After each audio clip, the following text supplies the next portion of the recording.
सुप्रभात प्यारे बच्चों। कैसे हैं आप सब। आशा करती हूँ कि आप सब स्वस्थ होंगे। आपका आपकी हिंदी की कक्षा में स्वागत है। तो सभी बच्चे अपनी हिंदी की पाठ्य पुस्तिका पावनी निकालेंगे। Take out your book Pavani. Today we will read chapter 13 kabaddi. आज हम पाठ 13 कबड्डी का अध्ययन करेंगे। So take out book, let's start. Page number 102। Okay बेटा, कबड्डी यानी कबड्डी क्या है, एक गेम है और जो खेल है हमारा वो जीवन में बहुत महत्व रखते हैं। बहुत सारे खेल हैं, कबड्डी, हॉकी, फुटबॉल, क्रिकेट। कुछ क्या है हमारे इंडोर गेम है एंड कुछ गेम क्या है हमारे आउटडोर गेम है। इंडोर गेम यानी जो घर के अंदर खेले जाते हैं एंड आउटडोर गेम जो घर के बाहर खेले जाते हैं। जो कबड्डी है, कबड्डी एक ऐसा गेम है जिसे हम थोड़ी स्पेस पर भी खेल सकते हैं, राइट। तो इस चैप्टर में आज हम पढ़ेंगे कबड्डी के बारे में कि कबड्डी कितना पुराना गेम है और इसको पुराने टाइम में कब से खेला जाता है। ये क्या ये पुराना है या नया गेम है और कब से खेला जाता है। Okay, so let's start the chapter. Put the finger. जीवन में खेलों का बहुत महत्व है।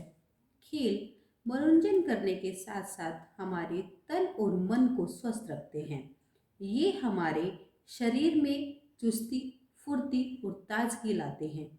खेल हमें आपसी मेलजोल और अनुशासन में रहना सिखाते हैं। कबड्डी भी एक ऐसा ही खेल है। यानी देखिए, जो गेम्स हैं, games are very important in our life. यानी गेम्स हमारे जीवन में बहुत इंपॉर्टेंट है। खेल जितना हमारे लिए फिजिकली ज़रूरी है उतना ही हमारे लिए मेंटली भी ज़रूरी है। यानी हमारा शरीर तो अच्छा रहता ही है लेकिन हमारा मन भी बहुत शांत रहता है, मन के अंदर ताजगी आती है, मन बिल्कुल अच्छा रहता है, स्वच्छ रहता है अगर हम गेम खेलते हैं। और गेम खेलने के क्या फ़ायदे हैं। अगर हम गेम खेलते हैं तो हमारा आपस में प्यार बढ़ता है, मेल जोल बढ़ता है एंड वी लर्न डिसिप्लिन। और हम डिसिप्लिन में रहना सीखते हैं गेम के ज़रिए। तो कबड्डी भी एक ऐसा ही गेम है जो बहुत पुराने समय से हमारे देश में खेला जाता है। इस खेल की प्राचीनता की अगर बात करें तो एक ताम्रपत्र में उल्लेख मिलता है। यानी अगर हम ये बात करें कि कब कितना पुराना है तो ये बहुत ही पुराना है। और इसका जिक्र बेटा, ताम्रपात होते पुरानी तांबे की पट्टी जिस पर इतिहास की बातें लिखी हों। यानी जो पुराने टाइम में हम क्या करते थे, एक पट्टी होती थी तांबे की, उस पर हम अपनी जो बातें होती थी वो लिखते थे। ठीक है, इतिहास की बातें उस पर लिखी जाती थी। तो ताम्रपात्र में भी कबड्डी का जिक्र है। श्री कृष्ण और उनके मित्र कबड्डी से मिलता जुलता एक खेल खेलते थे। प्राचीन ऋषि मुनियों के गुरुकुल में भी कबड्डी खेली जाती थी, जो शिष्यों के लिए एक प्रकार का शारीरिक व्यायाम ही था। यानी ये इतना पुराना है, श्री कृष्ण और उनके मित्र भी एक ऐसा ही गेम खेलते थे जो कबड्डी से मिलता जुलता था। ठीक है, और जो पुराने टाइम में हमें शिक्षा कहाँ से मिलती थी, गुरुकुल से। तो गुरुकुल में भी ऋषि मुनि कबड्डी, वहाँ पर भी क्या था, कबड्डी खेली जाती थी जो शिष्यों के लिए एक फिजिकल एक्सरसाइज थी, यानी एक शारीरिक व्यायाम के रूप में इसे खेलते थे। Okay, now turn the page. Kabaddi को भारत के विभिन्न राज्यों में अलग अलग नामों से पुकारा जाता है। यानी अलग अलग स्टेट में इसका डिफरेंट डिफरेंट नेम है, डिफरेंट डिफरेंट स्टेट में। देखिए, आंध्र प्रदेश में इसे चेडुगुडू, तमिलनाडु में चांदूकट्टू, पंजाब में कुड्डी और पूर्वी भारत में हु तू तू नाम से जानते हैं। तो देखिए, कबड्डी की अलग अलग स्टेट में अलग अलग नाम है।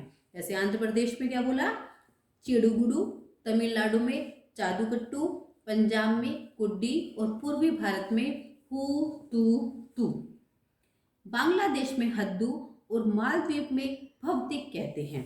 ठीक है बेटा, क्लियर हुआ। यानी डिफरेंट डिफरेंट स्टेट में डिफरेंट डिफरेंट नेम है और जो ये स्टेट में नेम है बेटा, you have to learn this, आपको इन्हें लर्न करना पड़ेगा। कबड्डी नाम का प्रयोग प्राय उत्तर भारत में किया जाता है। भारत में तमिलनाडु, महाराष्ट्र, बिहार, आंध्र प्रदेश, तेलंगाना और पंजाब का यह स्टेट गेम है। अब आप देखेंगे स्टेट गेम क्या है बेटा, देखिए नेशनल गेम, स्टेट गेम, समझ में आता है ना आपको। स्टेट गेम यानी जो स्टेट लेवल पे खेले जाएं, नेशनल गेम जो हमारे एक राष्ट्रीय स्तर पर खेले जाएं, और इंटरनेशनल गेम जो अंतरराष्ट्रीय स्तर पर खेले जाएं। समझ आया, international, national and state, and district भी होते हैं जो जिला स्तर पर खेले जाते हैं। लेकिन जो कबड्डी है वो तमिलनाडु, महाराष्ट्र, बिहार, आंध्र प्रदेश, तेलंगाना और पंजाब का स्टेट गेम है। कबड्डी शब्द, अब देखिए कबड्डी शब्द कहाँ से आया, इसका नाम कैसे पड़ा। कबड्डी शब्द तमिल शब्द काई प्लस पीड़ी से बना है, जिसका अर्थ है हाथ थामे रहना। यही काई पीड़ी धीरे धीरे कबड्डी नाम से प्रचलित हो गया। यानी एक तमिल शब्द था काई पीड़ी, इसका मतलब था कि हाथ थामे रखना। तो पहले से काई पीड़ी के नाम से, लेकिन धीरे धीरे क्या हुआ, काई पीड़ी शब्द ही कबड्डी में प्रचलित हो गया। भारत के पड़ोसी देशों नेपाल, बांग्लादेश, श्रीलंका और पाकिस्तान में भी कबड्डी खूब खेली जाती है। बांग्लादेश का तो यह है राष्ट्रीय खेल है, यानी the national game of Bangladesh kabaddi. ठीक है, जैसे हमारा नेशनल गेम क्या है, hockey, hockey is a national game. Same जो बांग्लादेश का नेशनल गेम है वो बेटा क्या है, कबड्डी है। सन 1990 में जब से कबड्डी को एशियाई खेलों में स्थान दिया गया, तब से यह खेल जापान, ईरान, कजाकिस्तान, इंडोनेशिया, उत्तर तथा दक्षिण कोरिया जैसे देशों में भी खेला जाने लगा है। देखिए इसे कहाँ पर, एशियाई खेलों में इसे 1990 में शामिल किया गया, और ये जो जापान, ईरान, इनमें भी खेला जाने लगा। जोश, ऊर्जा और गति से भरपूर कबड्डी एक सामूहिक खेल है, जिसे भारत की गलियों, मोहल्लों और गांवों में स्वस्थ और बलिष्ठ युवा सबसे अधिक खेलना पसंद करते हैं। यानी ये सिर्फ शहरों में ही नहीं खेला जाता, ये गांव में भी यानी गली में भी खेल सकते हैं, अपने मोहल्ले में भी खेल सकते हैं, और बहुत युवा जो हैं आजकल इस गेम को खेल रहे हैं। कबड्डी खेलने के लिए हमें किसी प्रकार के खास सामान की आवश्यकता नहीं होती, ना ही इसके लिए हमें किसी लंबे चौड़े मैदान की आवश्यकता होती है। इसे खेलने के लिए turn the page 12.5 by 10 metre जैसी छोटी जगह की जरूरत होती है, यानी इसके लिए बहुत बड़ा लंबा चौड़ा मैदान नहीं चाहिए। इसके लिए शरीर में स्फूर्ति और चपलता आवश्यक है। कबड्डी एक ऐसा खेल है जिसमें कई खेल मिश्रित हैं, मिश्रित यानी शामिल हैं। इस खेल में मुक्केबाजी और रग्बी खेलों का मेल दिखता है। शतरंज का की ही तरह यह दिमाग से खेला जाने वाला खेल है। इसमें बुद्धि चातुर्य की बड़ी ज़रूरत होती है। ऐसा नहीं है कि बहुत ही सिंपल गेम है, ऐसा लगता है कि जैसे हम बहुत सारे गेम जो हम इकट्ठे खेल रहे हैं, क्योंकि आप अपने दिमाग का भी यूज़ करेंगे और आप अपने शरीर फिजिकल भी आपको यूज़ करना पड़ेगा। और रग्बी जो खेल है ऐसा लगता है कि जैसे शतरंज हुआ, मुक्केबाजी हुआ, रग्बी हुआ, इन सब का एक मिक्सर है, मिक्स है ये गेम। इसमें दिमाग भी यूज़ करना है, अपनी फिजिकल स्ट्रेंथ भी यूज़ करनी है, अपने ऊपर कंट्रोल भी रखना है, राइट। तो क्या है, एक ऐसा लगता है जैसे मिश्रित खेल है। अब देखिए, और इसमें बुद्धि की भी बहुत आवश्यकता होती है। अब देखिए कबड्डी की टीम में कितने प्लेयर होते हैं। कबड्डी में 2 टीम होती हैं, जिनमें प्रत्येक में 7-7 खिलाड़ी होते हैं और 3-3 अतिरिक्त खिलाड़ी होते हैं, यानी 7-7 प्लेयर होते हैं और 3 जो अतिरिक्त यानी एक्स्ट्रा प्लेयर होते हैं। इसकी समावधि 40 मिनट की होती है, यानी टाइम पीरियड जो है वो 40 मिनट्स है। इसमें 5 मिनट के अंतराल में 20-20 मिनट में बांटा जाता है, यानी 20 मिनट्स एंड 20 मिनट, तो 5 मिनट्स का उनमें गैप होता है, 5-5 मिनट का अंतराल रखा जाता है, 20-20 मिनट में बांटा जाता है। देखिए कैसे, 20 मिनट के खेल के बाद टीमें अपना पाला बदल लेती हैं। इस खेल का मुख्य नियम यह है कि टीम का एक खिलाड़ी, जिसे रेडर कहते हैं, विरोधी टीम के पाले में जाकर एक ही सांस से कबड्डी कबड्डी कहते हुए विरोधी टीम के किसी एक या अधिक खिलाड़ियों को छूकर स्वयं को बचाते हुए दोनों पालों के बीच खिंची रेखा को छूता है। तो क्या है बेटा, इस खेल में 5-5 मिनट का समय अंतराल है, 20-20 मिनट्स में बांटा हुआ है। क्या है, एक खिलाड़ी होता है जिसे क्या कहते हैं, रेडर कहते हैं। वो क्या करता है, दूसरी टीम के पास जाता है और एक ही सांस में, यानी उसे सांस नहीं लेना, क्या बोलना है, कबड्डी कबड्डी कबड्डी कबड्डी कबड्डी कबड्डी कबड्डी, बिना सांस लिए कबड्डी कबड्डी बोलना है और अपनी जो उसकी विरोधी टीम है उसके पाले में जाना है और वहां जाकर खिलाड़ियों को टच करना है। और टच करके जो बीच में दोनों पालों के बीच एक जो लाइन है उसे आके छूना है।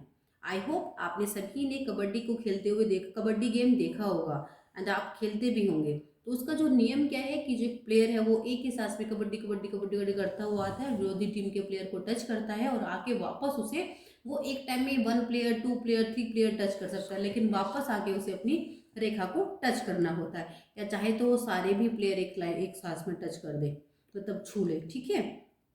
इस दौरान विरोधी टीम के खिलाड़ी स्वयं को छुए जाने से बचाते हैं और जो विरोधी टीम है वो चाहेगी कि हमें ना छुएं और रेडर खिलाड़ी को पकड़ने के लिए हर संभव दांव लगाते हैं। अब जो रेडर खिलाड़ी उनकी टीम में गया है पकड़ने के लिए, उसे पकड़ने के लिए वो बहुत ही कोशिश करते हैं।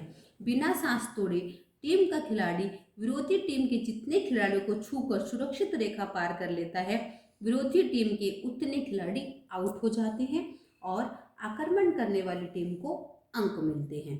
क्लियर? दोनों टीमों में से किसी भी खिलाड़ी के किसी भी अंक के मैदान की सीमा रेखा से बाहर निकल जाने पर खिलाड़ी को आउट मान लिया जाता है।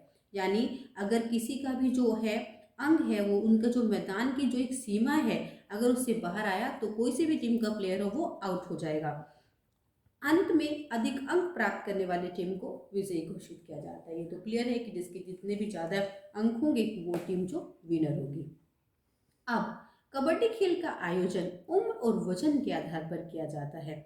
महिलाएं भी इस खेल में आगे बढ़ रही हैं, यानी इसका जो आयोजन है वो उम्र यानी एज और आपके वेट के आधार पर किया जाता है।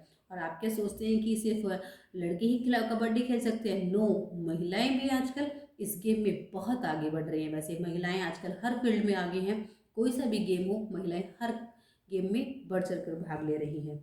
कबड्डी खेलने वाला हर खिलाड़ी टी शर्ट निक्कर और साथ में कपड़े के जूते और मोजे पहनता है। अब आइए कबड्डी खेलने वाले खिलाड़ी का जो ड्रेसिंग सेंस क्या है वो क्या है कि खिलाड़ी टी शर्ट और निक्कर पहनता है और क्या पहनता है, कपड़े के जूते और मोजे यानी सॉक्स पहनता है। प्रत्येक खिलाड़ी की टी शर्ट पर उसका नाम और उसका नंबर लिखा जाता है। समय के साथ कबड्डी खेल का बहुत विकास हुआ है। जैसे देखेंगे कि पुराने टाइम में इसे इतना नहीं महत्व दिया जाता था, ना ही महिलाएं इसमें पार्टिसिपेट करती थी, लेकिन अब जैसे जैसे समय चेंज हो रहा है तो कबड्डी का भी विकास हो रहा है। सन 1938 में कबड्डी को राष्ट्रीय खेलों में शामिल किया गया, यानी 1938 में इसे राष्ट्रीय खेलों में शामिल किया गया। सन 1950 में अखिल भारतीय कबड्डी फेडरेशन की स्थापना हुई। बेटा जो ये ईयर आपको दिए गए हैं आपको इन्हें अच्छे से लर्न करना है कि किस सन में से अखिल भारतीय कबड्डी फेडरेशन की स्थापना हुई और किस सन में कबड्डी को राष्ट्रीय खेलों में शामिल किया गया। क्लियर? 1950 में इसे अखिल भारतीय कबड्डी फेडरेशन की स्थापना हुई। पुरुषों की पहली राष्ट्रीय प्रतियोगिता मद्रास यानी चेन्नई में और महिलाओं की पहली राष्ट्रीय प्रतियोगिता कलकत्ता यानी कोलकाता में हुई थी। राष्ट्रीय स्तर पर सन 2014 में प्रो कबड्डी लीग बनने से यह खेल क्रिकेट की तरह बहुत लोकप्रिय हो गया। यानी जैसे क्रिकेट का बहुत बड़ा क्रेज है, सेम एज इट इज ही जब ये 2014 में प्रो कबड्डी लीग बनी तो यह खेल जो था बहुत ही लोकप्रिय हो गया।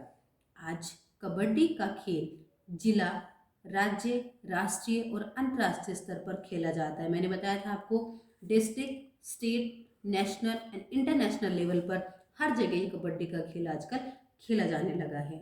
और अनेक प्रतियोगिताएं यानी बहुत सारे कंपटीशन जो हैं जिसमें विश्व कप, एशिया कबड्डी कप शामिल हैं, ये भी समय समय पर आयोजित किए जाने लगे यानी ऑर्गेनाइज किए जाने लगे हैं कि विश्व कप होगा, एशिया कबड्डी कप होगा। कबड्डी का पहला विश्व कप सन 2004 में खेला गया। सन 2016 तक के सभी विश्व कप भारत ने जीतकर कबड्डी में अपना दबदबा बनाए रखा है। यानी 2014 में पहला विश्व कप खेला गया और सन 2016 तक हमारा इंडिया ही कबड्डी जीतता रहा है और उसने क्या है, विश्व कप जीतकर अपना उस कबड्डी पर दबदबा बनाए हुए है। भारत भविष्य में भी अपना यह दबदबा बनाए रखेगा और हम उम्मीद करते हैं कि आने वाले समय में भी यह दबदबा ऐसे ही बना रहेगा, क्योंकि आज बहुत से युवक और युवतियां यानी बहुत सारे बॉयज़ एंड गर्ल्स अपने अपने क्षेत्र के कबड्डी क्लबों में से जुड़कर अपना भविष्य और पहचान बनाने की कोशिश में लगे हैं। यानी आजकल इस गेम को खेलने के लिए बहुत सारे बॉयज़ एंड बहुत सारे गर्ल्स जो हैं अपने अपने क्षेत्र, यानी अपने, जैसे हम मोदी नगर में रहते हैं तो यहाँ पर जो कबड्डी क्लब हैं उनसे बहुत सारे बच्चे जुड़े हुए हैं, जो अपना क्या कर रहे हैं, गेम्स पे अपना फ्यूचर बना रहे हैं और अपनी पहचान बनाने की कोशिश कर रहे हैं। समझ आया बेटा? तो क्या है, हमारी लाइफ में खेलों का बहुत महत्व है और हमें गेम्स जरूर खेलना चाहिए, चाहे इंडोर गेम हो चाहे आउटडोर गेम हो। क्लियर बेटा? आई होप ये चैप्टर आपको समझ में आया होगा। Thank you so much. I will meet you in the next class.